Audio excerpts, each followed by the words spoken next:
Hello. Welcome back to History Uncorked. Today we're going to be discussing the Salem Witch Trials. I have with me our Pilgrim representative, Maya Colby. Would you like to give a little bit about yourself? Yes. My name's Maya Colby.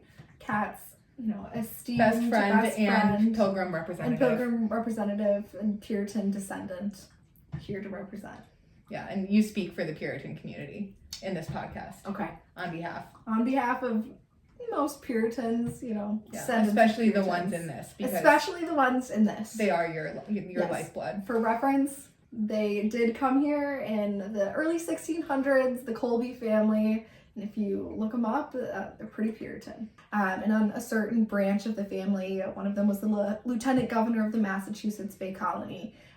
Probably right away in like the 1630s, 1640s, because he died in 1670.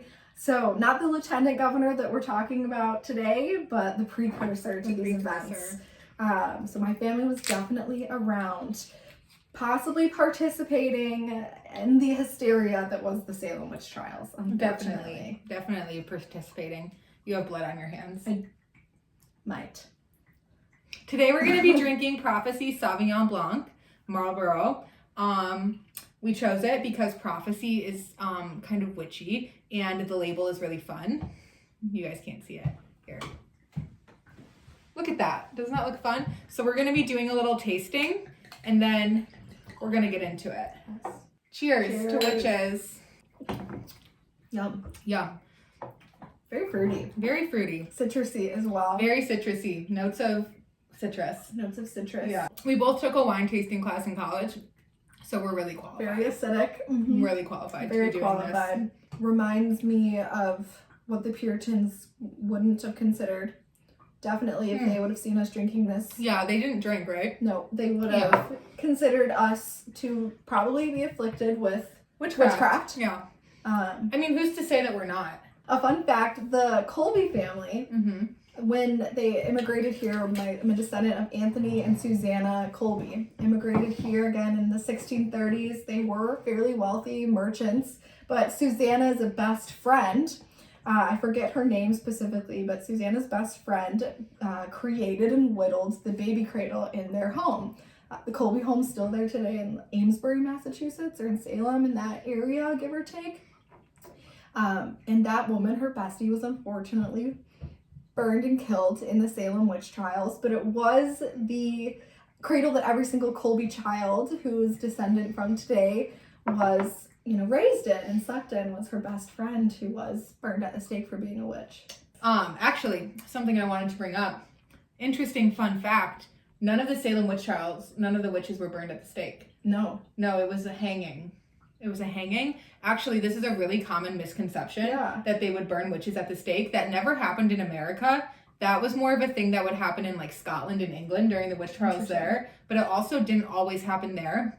They didn't really burn, they sometimes would, but they didn't really burn witches. It was more, they would burn heretics, like people who claimed to be like God when they weren't. So they would burn them because, like specifically like the Catholic Church would burn them because they didn't want their body to rise again in the second coming. Yeah. So like Joan of Arc was burned at the stake because of that. Yeah. Interesting. So they would burn the witches sometimes, but mostly it's just like a misconception, like a mismatch. Yeah. They weren't always burning the witches. No. Yeah. And so nowhere in America did they burn witches. They would hang them. That is a misconception because I feel like in media, they always show them getting burned. Yes. Yeah. And any Salem witch trial, burn the witch. Burn the witch. No, so they weren't burning them. Knowing too that it was hanging. Yeah, hanging, and then they would get buried in like a mass grave afterwards. Actually, it says that in like the records from the Salem Witch Trials, they would just kind of like bury them in like really shallow graves, or even just like throw the bodies in like crevices of the rocks. And so no one actually really knows where they're buried. There's like a couple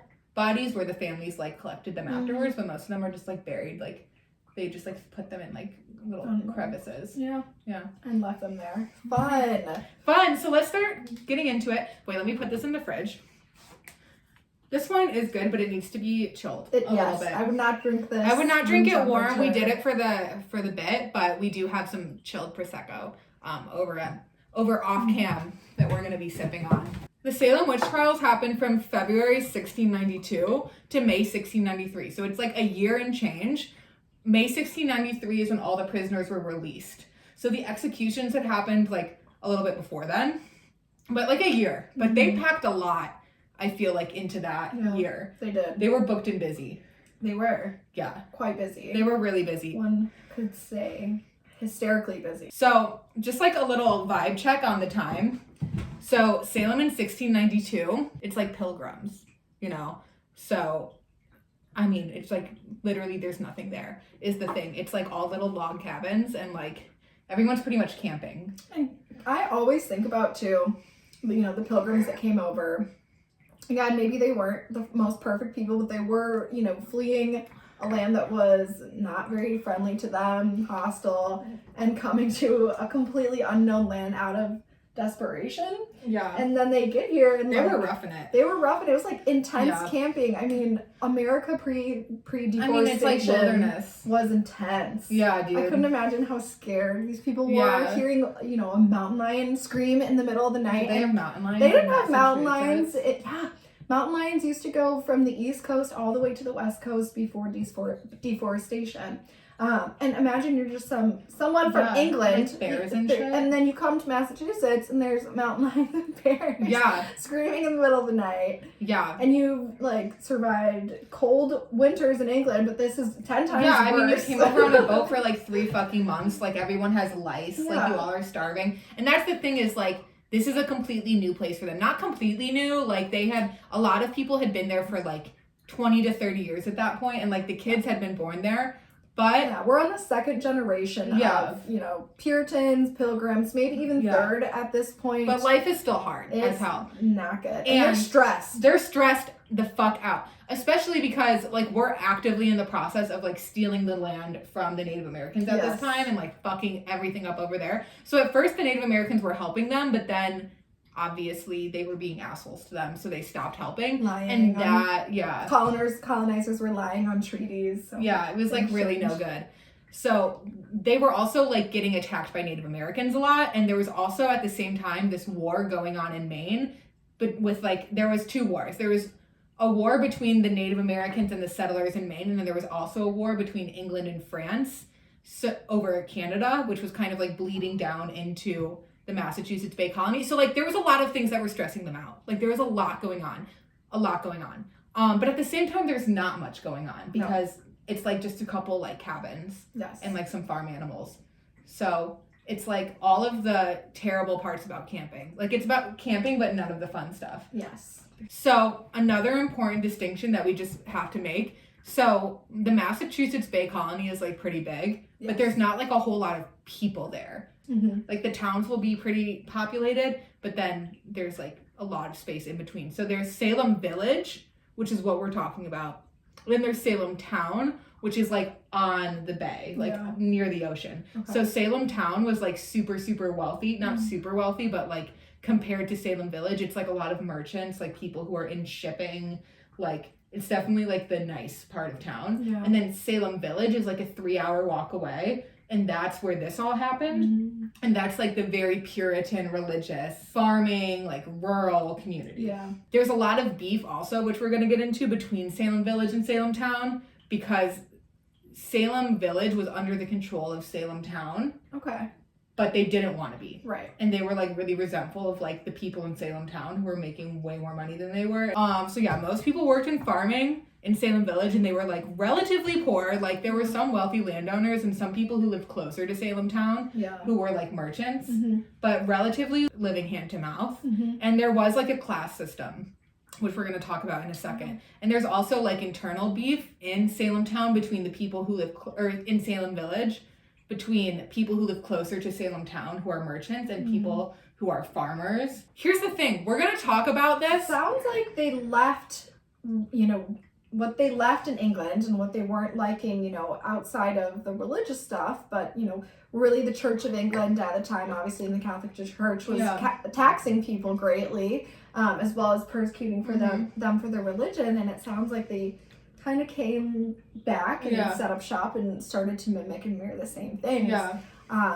Which is what people do. Yeah. Whenever we see these like really strict religious groups, it's always like, oh, this other religion is super corrupt. Like, we're going to form our own thing. And then it always ends up being worse somehow. Yes. And I think the Puritan religion really also plays a part into obviously the hysteria and why these people were targeting a variety of people, from young women to grown women to men as well, prominent men in the community, was because of their religious hysteria. Totally. And, cult-like religion at the time, Puritanism. Mm-hmm. Actually, let's right now look up a list of Puritan names and choose one for the rest of the podcast. Humiliation. I like Humiliation. Humiliation Hind had 2 sons in the 1620s. He named them both Humiliation Hind. Why would you pass on that name to your kids? It's like, I have to deal with that, you do too. No merit. Like, these names are all super helpless. Helpless, Reformation, abstinence. Oh wait, I want to go back to helpless. Imagine you have a baby and you're like, this baby is fucking how about helpless. Handmaid? Like, I understand having religious names if it's like hope, faith, but torment? So, speaking of the Puritans, let's just do a quick overview of what their vibe was. So, basically, a Puritan is an original, evangelical. They're super, super into God in, kind of a fucked up way. Yes. So, there's, 3 pretty key beliefs if you're a Puritan. So, the first one is total depravity. I feel like this is a pretty core belief of Christianity in general, but they really take it, up a notch. So, they believe in original sin. Humankind is, predestined to be evil sinners through the fall of Adam and Eve. So that's kind of normal, but then they take it a step further and believe in something called predestination. How would you describe as a Puritan representative? It's kind of that you are, naturally, like you're born a sinner, you're also naturally born unworthy. Except some people. Except some people who are chosen and elect by God. And there's a few ways to tell who's going to be chosen and elect by God. Some very specific things, and most importantly and first and foremost was if you were wealthy. Whether it was inherited wealth, whether it was wealth you acquired on your own. If you were wealthy, you were clearly chosen by God and clearly not meant to be damned because of this money that you had. And they had other beliefs too, that showed that God was looking upon you in a blessed way.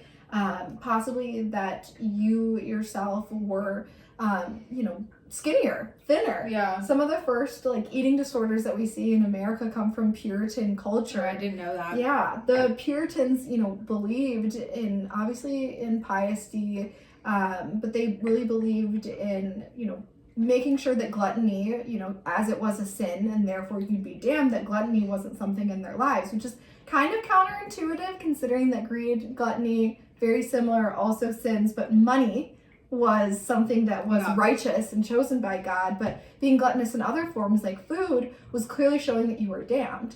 So you start to see Puritans, specifically Puritan women, be super thin and restrict food in this time. That's crazy though, because they didn't even have that much food to begin with. They were starving already. Yes. So another thing I wanted to put into context for everyone is the predetermination, they believe that when you're born, God has already chosen whether you're going to go to heaven or hell, and there's not anything that you can do to change that. So it's when you're born, God already knows what's going to happen when you die, and nothing you can do to change that, which is kind of counterintuitive, because if that was me, I would just be fuck it. I'm either in or I'm out. I'm going to do whatever the hell I want. I think it was more when you were to be damned, and when if you were destined to be damned, it was how bad the damning would be. Puritan communities were often really separate from the rest. Not all pilgrims were Puritan. There was other pilgrims that were not Puritan. There were some form of Christian usually. We're a very secular society now, but at the time, definitely Christianity was everyone went to church. Yeah. But Puritans specifically, there was a little bit of a divide in them where some of them think that they should live in communities of only Puritans, and then some of them are a little more chill and they're Quakers can come hang out, whatever. But for the most part, they all kind of formed a band together in their community. So Salem Village is a good example of there were a couple Quakers in the mix. There was a couple people who weren't really Puritans in the mix, but most of the people were Puritans at the time. The authority in the village was usually like the priest, the preacher, pastor, the preacher, the minister. It seems like, you know, from, you know, the research of it, like you said, the authority in the town obviously were men. Yeah. The pastors and preachers were men. Obviously, there were no female pastors and preachers. Yeah. And then they did have a lieutenant governor and, you know, a board of people, of officials that we'll talk about later, but every single one was men. Oh, yeah. I mean, of course. No, I feel like that's a given, though. A given. That being said, more about Salem and kind of the Northeast in general. Not a good place to live in terms of rocky terrain. No, farming, yeah. I mean, yeah. So that's the thing is, like, these people don't know what the fuck they're doing. No. I feel like we cannot overstate that enough. Like, these people do not know what they're doing. No. They just came here. Yep.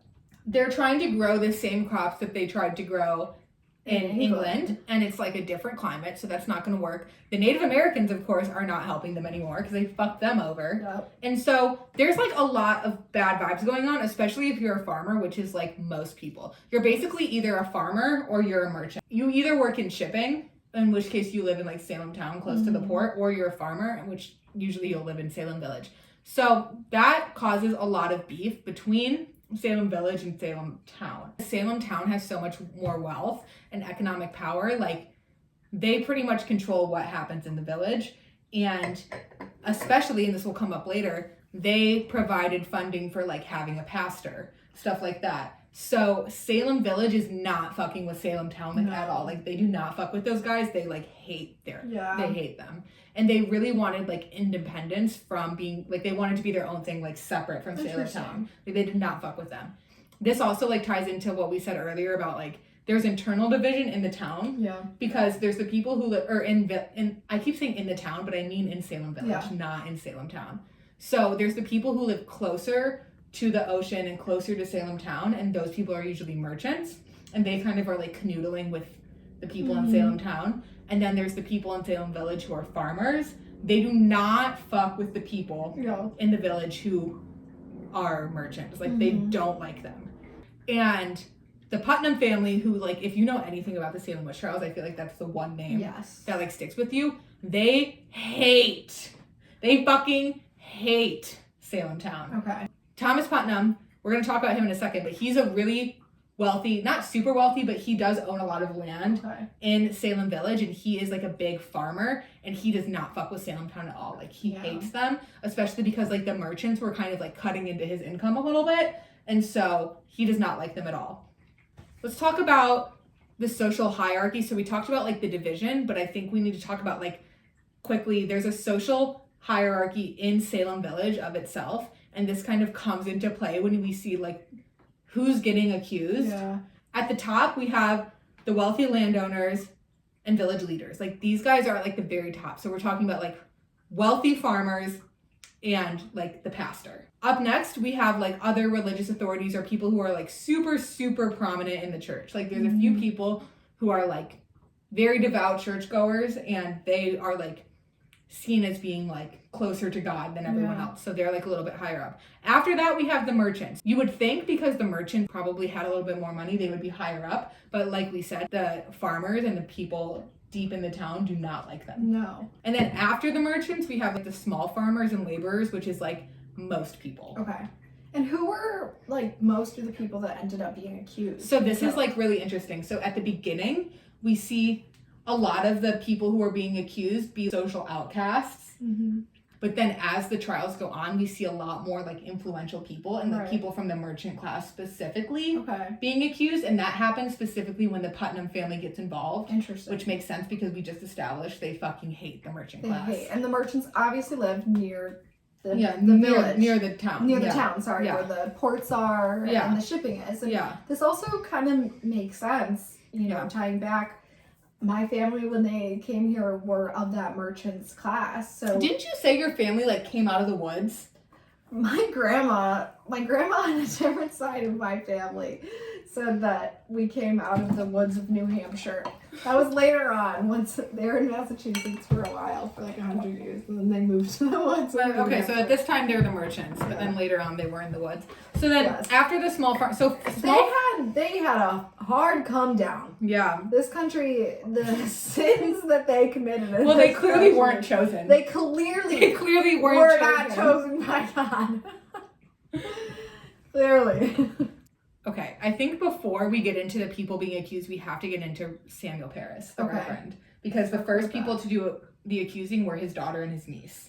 So basically, Samuel Parris, there's like a lot of lore about him actually. Reverend Samuel Parris. The Reverend Samuel Parris. I feel like everybody kind of knows a guy who has tried a lot of businesses and like failed at them a lot and like kind of ends up just doing like a weird like preacher thing. Absolutely. I feel like every mega church preacher that you see, like Joel Osteen for an example, are unfortunately failed businessmen. Yeah. No, like pretty much, and they realize that the best way to make money is by grifting and swindling people in the name of Jesus Christ. They're really good speakers, though. They're really well. That's why they were like almost successful. I feel like usually at business, but then they didn't have like the skill set. Yeah. Like they're great talkers, but they're like all talk. And like what's great about being a preacher is you really just have to talk. Yes. Samuel Parris, originally, he was trying to be a merchant in Barbados. He inherited a sugar plantation and enslaved workers after his father's death. So daddy's money, he got a plantation and slaves from his father, and then he fucked it up, which this is what I don't get. Obviously, huge disclaimer, having slaves is really bad. Yes. That's fucked up. How do you blow it so when you inherited an entire plantation? How do you fuck that up? Life was so hard back then, and you got a golden ticket, bro. He did. And he messed it up. Yeah, he was fully like a Nepo baby. Like totally. Inherited a plantation. Yeah. And somehow managed to mess it up. And he just totally left it there and came to Massachusetts. Like, how do you fuck up so bad you have to go to a whole new country? Yeah. This is what I don't get. So this guy is probably stupid, is what I'm trying to get at. Like, I don't think that this guy was the smartest, sharpest tool in the shed. But anyways, so he is trying to be a minister for a while. He's like going around trying to like get a job at different parishes. They're kind of turning him down. Like nobody really wants him because he has like a weird vibe. But then he gets word that Salem Village needs a minister. So Salem Village has like a very long history of beef with their ministers. Okay. So they were in desperate need of one, and they hadn't had one for like a few years at this point because they weren't really paying them. Okay. Because Salem Town was in control of, we kind of like broached this earlier, Salem Town was in control of the funds that were used to pay the minister, and there was like some discourse about like them not releasing the funds, or like the Salem Village people weren't paying enough taxes for the minister's salary. So they didn't have a minister for a while, and they were like super desperate for one. So Samuel Parris gets in cahoots with Thomas Putnam, and Thomas Putnam, Tommy, gets him the job as minister. Okay, so is Thomas Putnam, he's a wealthy landowner, obviously, like we said, near Salem Village. I'm assuming he's a slave owner. I'm sure. Probably. I'm sure. So they're bestie buddies. They're rich, slave-owning, stupid guys that don't understand little assholes. Yeah. And Putnam gives... And they both hate the merchants.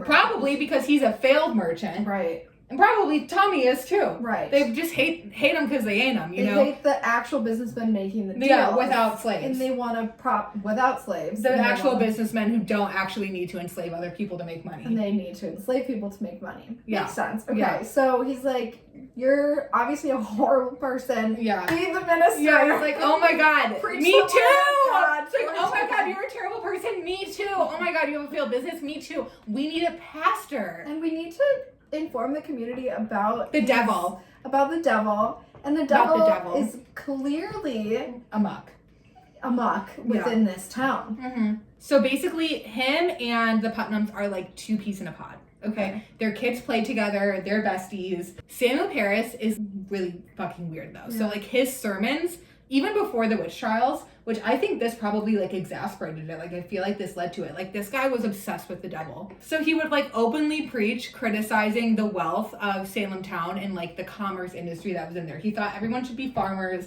Commerce is like the devil's influence, like all of this. So I wonder if he, how, he thought of his own money. Was that the devil? Or well, he didn't have any, is the thing. Oh, okay. Because he was a failed businessman. He was right. brokey. He was broke ass. Because he right. left the plantation in Barbados, he fucked that up somehow, came here, and like he took the only job that he could get, which was not paying anything. So if to be most preacher jobs, like except status. Yeah, well, he would get firewood. Okay. There was actually a dispute about this, which made him like have problems with Salem Village later. Oh. He was supposed to get firewood, and then they were supposed to give him a house. Okay. Like not only to live in, but he was supposed to get the deed to the house after preaching for a certain number of years. Okay. So, but he doesn't like make any money. He's like poor. Okay. And so this is causing more of a divide between Salem Village and Salem Town, and more of a divide even like internally, I feel like, between the farmers and the merchants. Yeah. And you would think that this wouldn't have that big of an impact, but you have to put yourself in the mind of a pilgrim, right? And if you're a pilgrim, church is like the 4 hours a day, because church was long as hell back then, that you had some entertainment. Yeah. You were with your friends, outside of your family, you were with your friends. There was a distraction. Yeah, there was no Netflix. No Netflix. Obviously, a distraction from the reality of your life that was obviously brutal. Yeah. What are you doing all day? You're either farming, milking your cows, cutting wood, preparing food, preparing preservatives. It's cold. Yeah. It's really cold. And there's just you're a fire. You're getting fucked on by Native Americans. And There's mountain lions. There's famine. So disease. Church is entertaining. You can see your best friends. You can see your crush. So church was like the place to go. Yeah, church was the spot. And also, again, like we said, you're freaking terrified. This is a completely new country. Again, there's people trying to kill you. There's animals trying to kill you. The world is trying to kill you, probably because you shouldn't be there. Yeah. I think it's interesting because this is like a little mini case study, I feel like. Yeah. Because you see this a lot of like a failed businessman coming into power, deepening the rift in society, and finding scapegoats to explain the things that are going wrong. Tale as old as time. Tale as old as time. That's all I have to say about that. So, let's get into the first accusation. So, like we said, we have his niece and his... Whose niece? Samuel Parris. Okay. His niece and his daughter. Samuel Parris' niece. And his daughter are the first ones to make accusations. Something interesting too, his niece is living with him because she was living in Maine previously, where there's this war going on with the Native Americans, and her village had been attacked, and like all of her aunts and uncles and parents had been killed. Oh. And so she was like a refugee from that war. Okay. Living now with Samuel Parris. So she's traumatized. She's 11 years old. She's 11 years old, and her whole family's been murdered. Her parents have been murdered. Mm-hmm. And she's been sent to live with her crazy ass pastor uncle. Yeah, from Barbados. Who's her only family from Barbados, who's broke and freaking crazy. Poor girl. And her uncle, again, being the only mentorship in her life, has a hate for the merchant class. Yeah. So she ends up obviously developing hate for the merchant class. Yeah, they both do. So it's him and her, and then his daughter as well. Okay. Which I don't know, like there's not a whole lot of records of like if he has a wife. I'm assuming he did. Probably. But she's not really like, at least in my research, she didn't come up a whole lot. Okay. Which I feel like is pretty common with women in this time. But essentially, they start like, so his daughter and his niece like start barking and shit, like doing really weird stuff. They're like convulsing, barking, vomiting, like doing really weird stuff.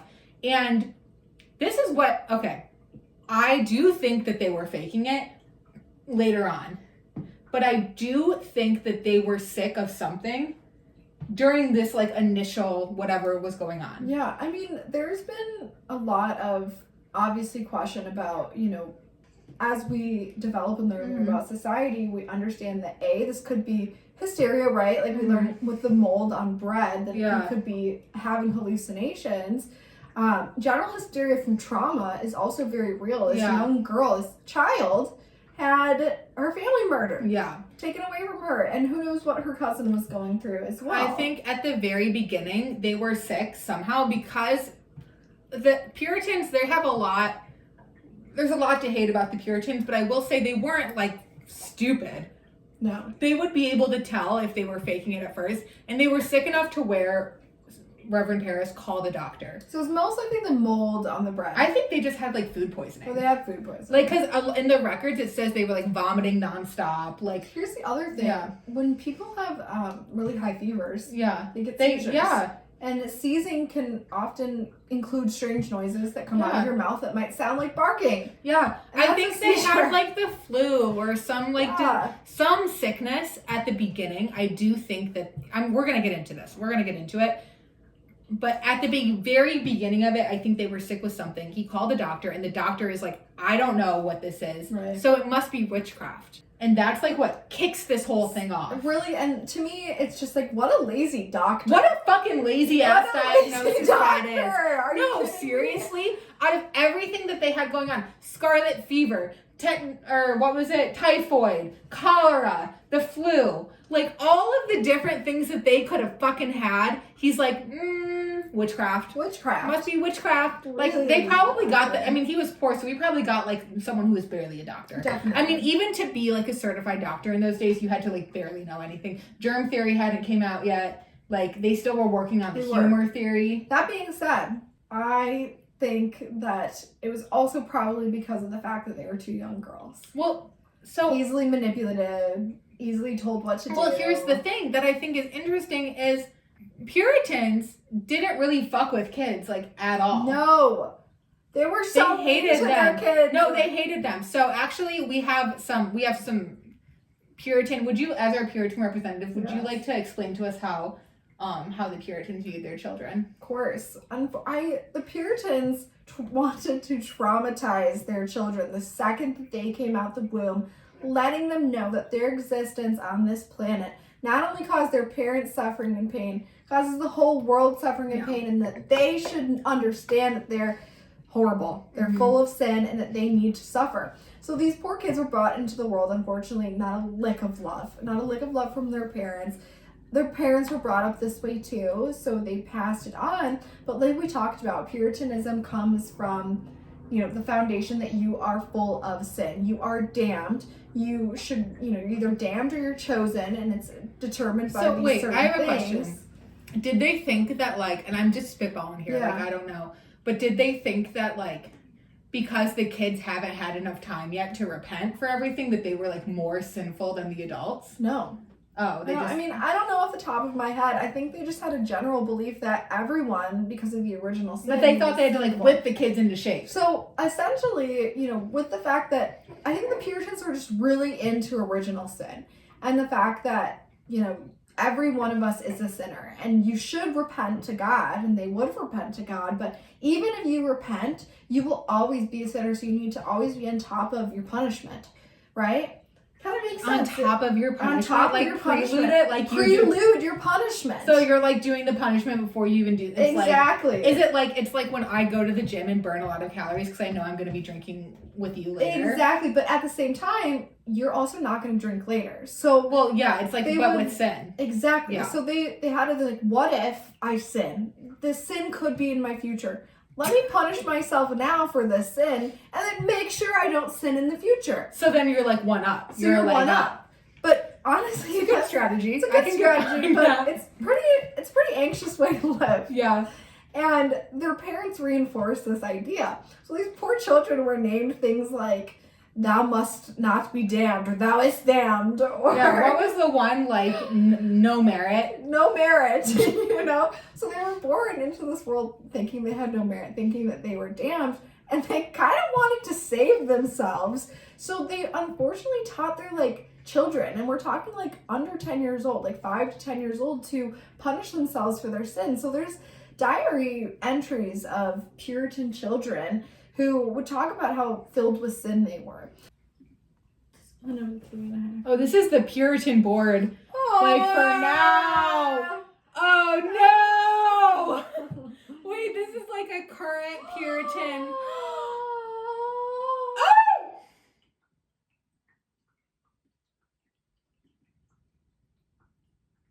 Oh, this is no good. Okay, for the viewer, we were trying to find the diary entry that she was talking about, but we accidentally stumbled on a, like, what am I trying to think of? Like, one of those, like, forums for modern Puritans called Puritan Board. And, okay, listen.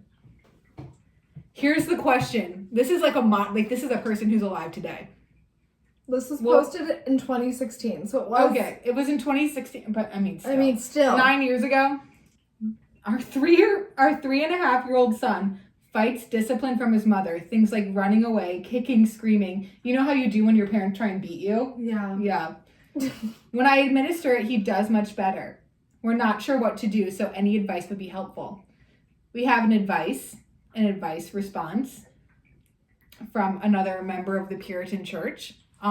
He says, consistency is everything. Use some kind of spoon or leather strap to make it feel the same every time. Tell your wife she has to make it hurt or the child will just be angry and not repentant. If the child responds well to your discipline and not your wife, let the child know that he is not obedient and submissive when your wife disciplines. He will have discipline from you as well. I'm going through something similar with my 3.5-year-old son who won't stop climbing into his brother's bed every night. Oh no. So, this is it's sad hearing about it from history, but I feel like it's even more sad, this goes on today. Hearing about it today. All right, moving on. So basically the kids were all super fucked up. And so this is why They hated themselves. And so I think that the kids were really sick at first. I think the kids were definitely sick at first. But then they saw how much attention they were getting from this. And then they were like, let's crank it up a notch. Yeah. You know? Which is such a trauma response, too. You're not finding any love in your home. And you're like, let me get some attention. Yeah, and then the second you get it, you're like, holy shit, this is working. Yes. And then they're like, who's bewitched you, girl? Yes. And you just say the first person who comes to mind. You're like, yeah, let's keep these good vibes going. Because, you don't have it, you're 9 years old. That's the thing is, these were little fucking kids. So, children. We have, who were they? We have, which, I'm sorry. Okay, here's the deal. I do believe they were sick at first, but I do believe they were faking it towards the end. So, I'm going to be calling them Abigail Shithead Williams and little brat Betty Paris. Yes. Because, what brat the fuck? Betty Shithead Abigail. Yeah, what the fuck? You know? Kinda. But here's the other thing. I feel like there's a lot of people who will solely blame the kids. And I feel like that kind of takes the onus off of the men who allowed this to happen. Because the thing about kids is kids lie, right? A kid is going to lie. I'm sure you made up stories as a kid for attention. Obviously. Everyone does. You're 9 years old. It's up to the adults in the situation to see that and kind of reprimand it or however you want to do. But you don't go start hanging people. No. You don't start killing people because some little shithead 9-year-old said so. And to start, the girls, who did they blame? They unfortunately blamed Tituba, of course. Who was an enslaved woman in their household. Which it totally makes sense that that's the first person they would blame. So, because these little girls are racist shitheads, probably. The one girl has trauma from Native American attacks. So Tituba, there's differing sources on what exactly her ethnicity was. Some people say that she was African descent. Some people say that she was native to the Caribbean. In the historical sources that are put here, the actual writings from the trials, they describe her as being an Indian woman. Okay. So whatever that means, I think that she probably was some kind of mix. Yeah. Mixed ethnicity from either being African or, native to the Caribbean. But they describe her as being an Indian woman. And then you have Abigail. And Betty. Yeah, Abigail, but Abigail was the one Betty. Little shithead Abigail who was just attacked by natives in Maine and is a refugee from the war. So of course she's the first person she says is gonna be, they're racist little fuckers, Of course they're gonna say that.